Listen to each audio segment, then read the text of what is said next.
లేచి నిలబడండి అందరూ కూడాని. పరిశుద్ధ గ్రంథాలు తెరచి కీర్తన గ్రంథము 26వ కీర్తన 26 మొదటి నుండి 5 చరణాల వరకు మనము చదువుకుందాము. పరిశుద్ధ గ్రంథాలు తెరచి 26 కీర్తన మొదటి నుంచి 5వ చరణం వరకు మనం చదువుకుందాం. మన మంజులు వచ్చి వాక్యం చదువుతూ ఉండగా మనమందరము కూడా వెనకాల చెప్దాం. యెహోవా, నేను యథార్థవంతుడనై ప్రవర్తించుచున్నాను, నాకు తీర్పు తీర్చుము. ఏమీయూ సందేహపడకుండా యెహోవా యందు నేను నమ్మిక ఉంచి ఉన్నాను. యెహోవా, నన్ను పరిశీలించుము, నన్ను పరీక్షించుము. నా అంతరంద్రియములను, నా హృదయమును పరిశోధించుము. నీ కృప నా కన్నుల ఎదుట నుంచుకొని ఉన్నాను. నీ సత్యము ననుసరించి నడుచుకొనుచున్నాను. పనికి మాలిన వారితో నేను సాంగత్యము చేయను. వేషధారులతో పొందు చేయును. దుష్టుల సంగము నాకు అసహ్యము. భక్తిహీనులతో సాంగత్యము చేయను. దేవుడి పరిశుద్ధ మన రక్షకుడు ప్రభువైన యేసుక్రీస్తు నామమును మీ అందరికీ కూడా హృదయపూర్వకమైన వందనాలు తెలియపరుస్తూ ఉన్నాం. ఈ సమయాన్ని నాకు ఇచ్చిన దైవజనులు నాన్నగారికి వందనాలు తెలియపరుస్తూ ఉన్నాం. మరి ఈ యొక్క 8వ నెల మరొక సమయాన్ని ప్రభు మనకు దయచేశారు.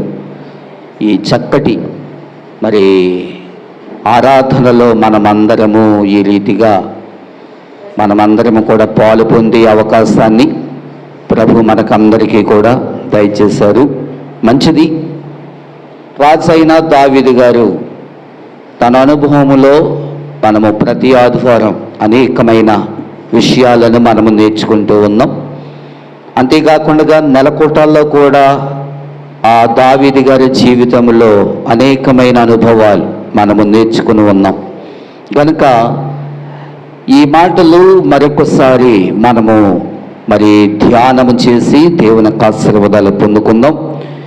యెహోవా, నేను యథార్థవంతుడనై ప్రవర్తించుచున్నాను. ఈ మాట దైవజనుడు రాజైన దావీదు గారు దేవునితో మాట్లాడుతున్నటువంటి మాట. యెహోవా, నేను యథార్థవంతుడనై ప్రవర్తించుచున్నాను. యథార్థత అనేది మనకు చాలా అవసరం, అందరికీ అవసరం. యథార్థముగా నాయనా నేను ఆరాధన చేయాలి, యథార్థముగా నాయనా నిన్ను స్తుతించాలి, యథార్థముగా నాయనా నిన్ను గణపరచాలి అన్న మాటలు ప్రార్థనలో పెడతా ఉంటాం. కొన్నిసార్లు యథార్థముగా అనుకుంటాము కానీ యథార్థముగా చాలామంది పాటించలేరు, యథార్థముగా జీవించలేరు, యథార్థముగా బ్రతకలేరు. దేవునికి స్తోత్రం, హల్లెలూయా. అందుకును యథార్థముగా ప్రవర్తన కలిగి ఉండాలంటే దావీదుకున్నటువంటి దైవజనుడు దావీదు గారు, ఆయన పరిశుద్ధుడు, ఆయన అనుభవంలో నేర్చుకున్నటువంటి మాటలు మనం ఈరోజు దావీదు గారిని బట్టి మనము నేర్చుకుంటూ ఉన్నాం. అదేమిటంటే, నేను యథార్థవంతుడినై దేవుని ఎదుట ప్రవర్తన కలిగి ఉన్నాను అని చెప్తున్నాడు. మనం ఎలాగున్నాము? యథార్థముగా ఉన్నామా? మన ప్రవర్తన ఎలాగుంది? మన మాదిరి ఎలాగుంది? మన తలంపులు ఎలాగున్నాయి? మన యొక్క క్రియలు ఎలాగున్నాయి? మన యొక్క అంతరంగం ఎలాగుంది? మన యొక్క లోపడున్నటువంటి అంతరంతర్యాలు ఎలాగ ఉన్నాయి? ఏ విధంగా ఉన్నాయి? మనకు మనమే పరీక్షించుకోవాలి, మనకు మనమే టెస్టింగ్ చేసుకుంటూ ఉండాలి. దేవునికి స్తోత్రం, హల్లెలూయా. టెస్టింగ్ అనేది, టెస్టింగ్ అంటే బ్లడ్ టెస్ట్. ఎందుకు చేస్తారు బ్లడ్ టెస్ట్? ఎందుకు చేస్తారు? ఆ రిజల్ట్, బ్లడ్ ఎలా ఉందో తెలుసుకోవాలి. నల్లగా ఉందో, ఎర్రగా ఉందో, ఎన్ని పాయింట్లు ఉందో, షుగర్ ఉందా లేదా, ఇవన్నీ కూడా తెలుసుకోవాలంటే బ్లడ్ సర్కిల్, ఆ బ్లడ్ టెస్ట్ చేస్తూ ఉన్నప్పుడు కొన్ని విషయాలు బయటపడతా ఉంటాయి. దేవునికి స్తోత్రం, హల్లెలూయా. ఒక బ్లడ్ ద్వారా కొన్ని రోగాలు బయటపడతా ఉన్నాయి, కానీ దానికంటే విలువైంది ప్రవర్తన కలిగి ఉండడం. దేవునికి స్తోత్రం, హల్లెలూయా. ప్రవర్తన కలిగి ఉండడం, యథార్థముగా మనము జీవించాలి, యథార్థముగా మనము బ్రతకాలి, యథార్థముగా మనము నడవాలి, యథార్థముగా మనము ఏ పని చేసినా యథార్థంగా చేయాలి. దేవునికి స్తోత్రం. అది దేవుని పనైనా కానివ్వండి, మన పనులైనా కానివ్వండి, ఏ పని అయినా యథార్థంగా చేయాలి. యథార్థముగా క్రీస్తును ఆరాధన చేయాలి. యథార్థముగా దేవుని యొక్క ముఖాన్ని మనము యథార్థముగా చూస్తే ఆయన మన ముఖాన్ని చూస్తాడు, పరీక్షిస్తాడు ఆయన. దేవునికి స్తోత్రం, హల్లెలూయా. ఆయన ఏమంటున్నాడు? నాకు తీర్పు తీర్చుము నాయనా, ఏమియో సందేహపడకుండా యెహోవాయందు నేను నమ్మిక ఉంచి ఉన్నాను. సందేహము, ఏమియో సందేహపడకుండా, నాకు ఏ విధమైన సందేహం లేదు అంటున్నాడు ఆయన. సందేహం అంటే ఏంటి? డౌట్, అనుమానం. ఒక రకంగా చెప్పాలంటే అనుమానముతో ప్రార్థన చేస్తే ఎలా ఉంటుంది, అనుమానముతో ఆరాధన చేస్తే ఎలా ఉంటుంది, అనుమానముతో మాట్లాడితే ఎలా ఉంటుంది. అనుమానముతో చేస్తే ఆ అనుమానం ఏదో శాస్త్రం ఉంది కదా, నీ అనుమానమే పెనుభూతం అన్నట్లుగా ఉంటుంది. కనుక యేసు రక్తములో కడగబడిన బిడ్డలము గాక ఉంటే అనుమానమని జబ్బు బలహీనత గాక మన ఎదుటి ఉంటేనంట ఎక్కువ కాలం బ్రతకలేమంట. స్తోత్రం చెప్పండి, హల్లెలూయా. దీర్ఘాయుస్సును దేవుడు మనకి ఇవ్వాలంటే ఈ అనుమానం అనే బలహీనత ఏం చేయాలి? దూరంగా తొలగించబడాలి. మగోళ్ళు ఉండకూడదు, ఆడళ్ళు ఉండకూడదు. ఈ అనుమానం అనే బలహీనత. దేవునికి స్తోత్రం. సందేహపడకుండా, ఆయనలో సందేహం లేదు, ఆయనలో ఏమాత్రము కూడా డౌట్ లేదు. నా దేవుడు నా పక్కన ఉన్నాడు కదా, నా పక్కనున్నటువంటి నా దేవుడు, పరీక్షిస్తున్నటువంటి నా దేవుడు, సహాయము చేస్తున్నటువంటి నా దేవుడు నాకు తీర్పు తీరుస్తాడు. ఆయన ఎంత నమ్మకముతో ఆయన చెబుతున్నాడో తెలుసా? ఎంతో మంచి నమ్మకముతో చెప్తున్నాడు. దేవుడే నాకు నిజంగా సహాయం చేయగలడని ఆ మాట ఎలా చెప్పగలుగుతున్నాడు అంటే, నేను నీ సన్నిధిలో నాయన యథార్థముగా నడుచుకుంటున్నాను నాయన, యథార్థముగా ప్రవర్తిస్తున్నాను నాయన. నా పనులు చూస్తున్నవాడు, నా గురితులు చూస్తున్నవాడు, నా నడక, నా ప్రవర్తన, నా మాదిరంతా కూడా నువ్వు చూస్తున్నవాడు నాయన. నాకు తీర్పు తీర్చు నాయన. ఏమాత్రం నేను సందేహపడలేదు, ఖచ్చితంగా నువ్వు నాకు తీర్పు తీరుస్తావని. దేవునికి స్తోత్రం, హల్లెలూయా. యెహోవాయందు నమ్మిక ఉంచి ఉన్నాడు ఆయన. దేవుని యందు నమ్మకము, విశ్వాసమును దేవుని ఎదుట పెట్టాలి. నమ్మకము, మన నమ్మకమే, మన విశ్వాసమే మనల్ని స్థిరపరుస్తుందంట, మనల్ని బలపరుస్తుందంట. ఆ నమ్మకము ద్వారానే, మన విశ్వాసము చొప్పునే దేవుడు మనకేం చేస్తాడు? ఆ కార్యాలు దేవుడు మనకు చేస్తాడంట. Praise the Lord. రెండవ మాట, యెహోవా నన్ను పరిశీలించుము, నన్ను పరీక్షించుము, నా అంతరంద్రియములను, నా హృదయమును పరిశోధించును. ఏమంటున్నాడండి? నన్ను పరిశీలించుము నాయనా, నన్ను పరిశీలించు, నా హృదయం ఇంక చూడు నాయనా. నా హృదయములో ఒకవేళ ఏదైనా లోపముంటే కాక నన్ను క్షమించు నాయనా. నాలో ఉన్నటువంటి కోపం కానీ, ద్వేషము కానీ, అసూయ కానీ, మత్సరము కానీ, పద ద్వేషము కానీ ఏదైనా ఉంటే నాయనా వాటిని తీసివేయనాయనా. నా అంతరంద్రియములను, నా హృదయమును పరిశోధించాలి నాయనా. పరిశోధించు. దేవుడు అప్పుడప్పుడు కూడా మనల్ని ఏం చేస్తాడు? పరిశోధిస్తానే ఉంటాడు. అబ్రహామును పరిశోధించాడు, ఇస్సాకును పరిశోధించాడు, యాకోబును పరిశోధించాడు, బైబిల్లో చాలా మందిని పరిశోధించాడు. మనకంటే పరిశుద్ధులు ఎవరంటే వాళ్ళు పరిశుద్ధులు. అలాంటి పరిశుద్ధులనే దేవుడు ఏం చేశాడు? పరిశోధించాడు. మనం ఎంతటోళ్ళమండి? కాదు, పరిశోధించేవాడు ఆయన. ఏమని పరిశోధిస్తూ ఉన్నాడు? నీ క్రియ ఎలాగుంది, నీ భావం ఎలాగుంది, నీ అంతరంద్రియములు ఎలాగున్నాయి, నీ మాట ఎలాగుంది, నీ తీరు ఎలాగ ఉంది, నీ ప్రవర్తన ఎలాగ ఉంది. ఆయన మనలను ఏం చేస్తూ ఉన్నాడు? పరిశోధిస్తూ ఉన్నాడు. దేవునికి స్తోత్రం, హల్లెలూయా. మూడో మాట, నీ కృప నా కన్నుల ఎదుట నుంచుకొని ఉన్నాను, నీ సత్యమును అనుసరించి నడుచుకొనిచున్నాను.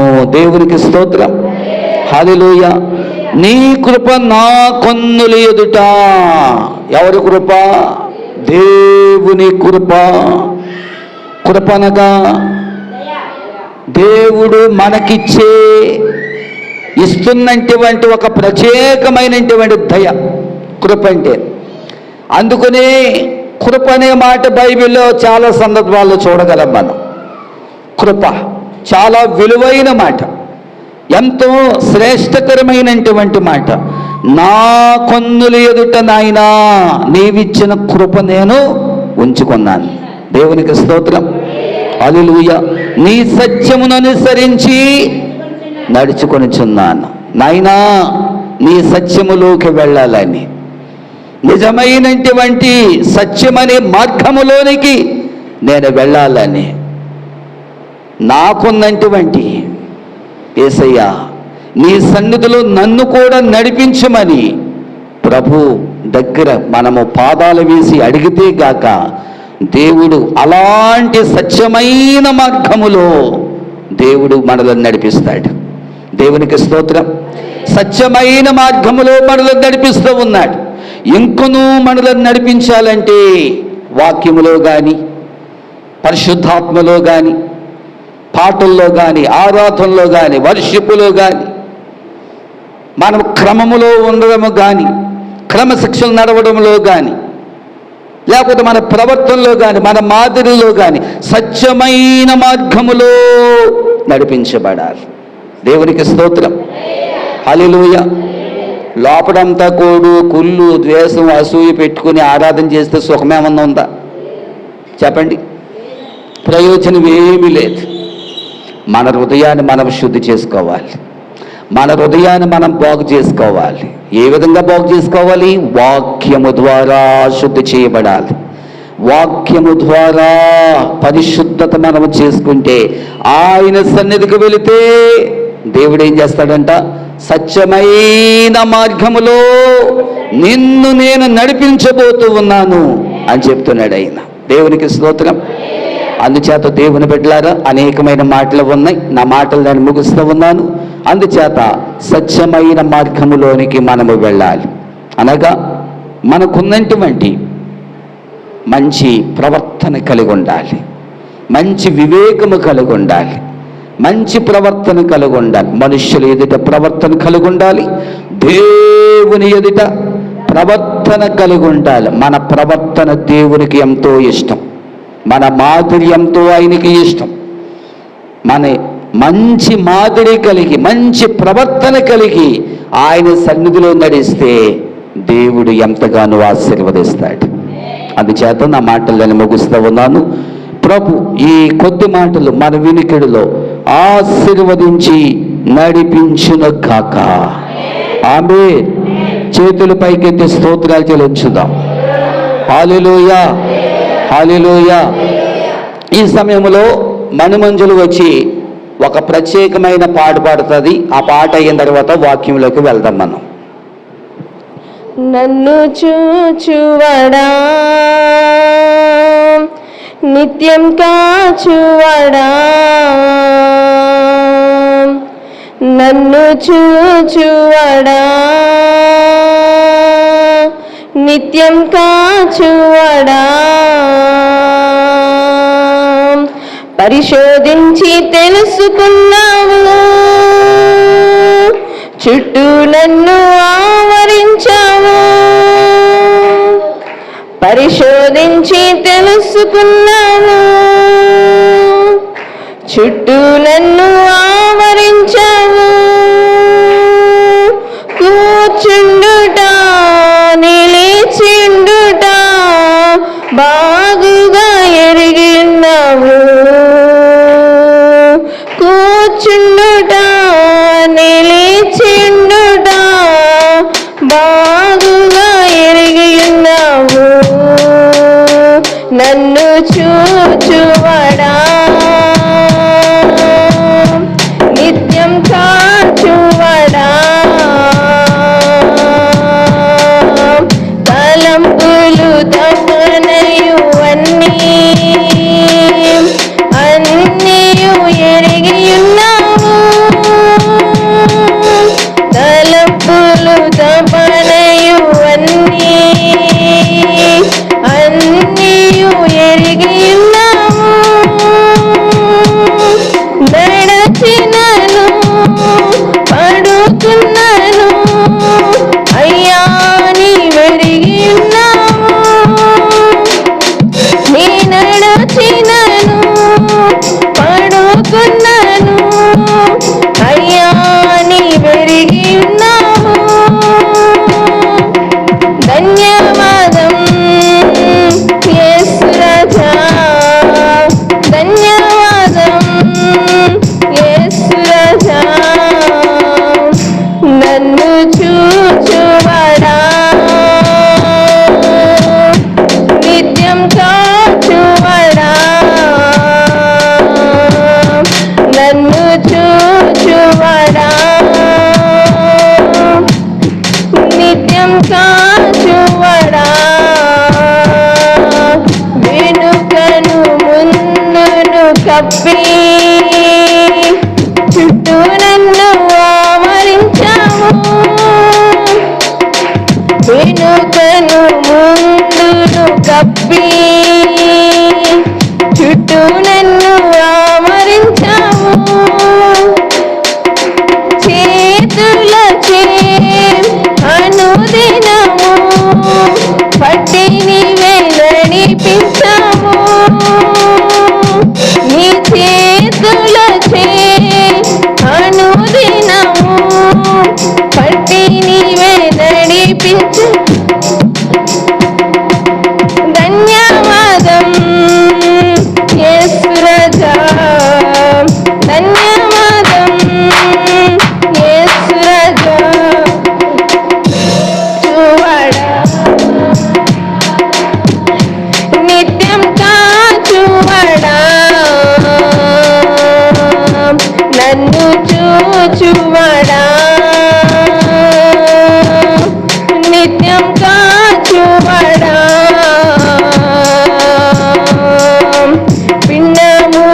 భిన్నమునయున్నగాని కన్నులకు మరుగై నేనుండలేదయ్యా. భిన్నమునయున్నగాని కన్నులకు మరుగై నేనుండలేదయ్యా. విచిత్రముగా నిర్మించితివి, ఆశ్చర్యమే కలుగుచున్. విచిత్రముగా నిర్మించితివి, ఆశ్చర్యమే కలుగుచున్నది. ధన్యవాదం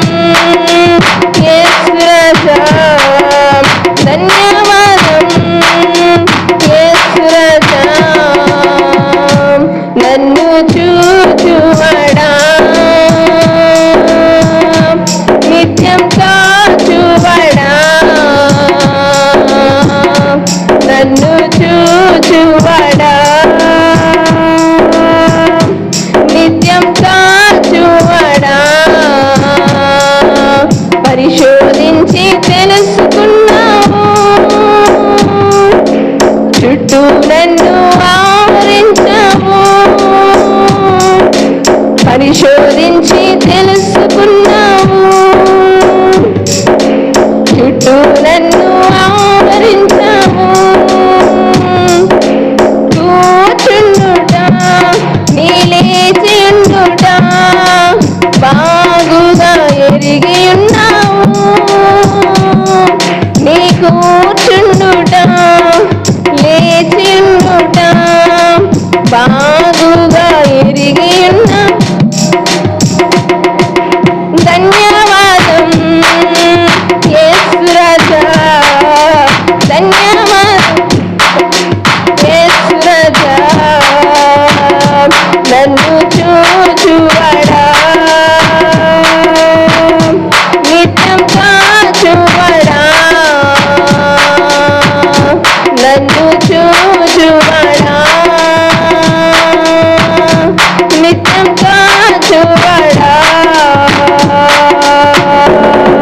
హల్లెలూయా.